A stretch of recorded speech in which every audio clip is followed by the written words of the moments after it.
Hello everybody. So, I'm just making a video about a bug on console that's very annoying. So, yeah. So basically, as you can see, if I switch my weapon by pressing a bumper, I'm shift locked. If I switch to a different one, I am not shift locked.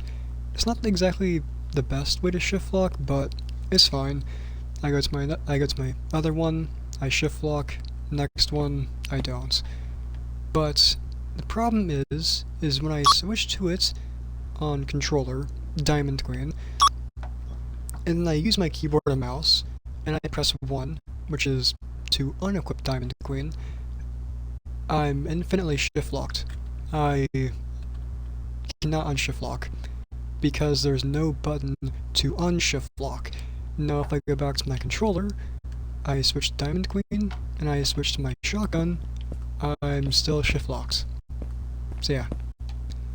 A very good way to fix this would be to maybe let us console players press a button to shift lock, maybe changing the armor plates to Y and up on D-pad to shift lock maybe.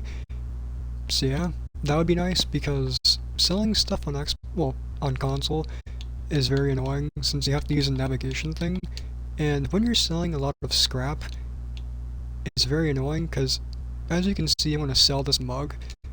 My navigation thing goes back to that, which means I have to constantly do that over and over and over, and it's not fun at all. So yeah, thought I'd just make a video about this. So yeah, until next time.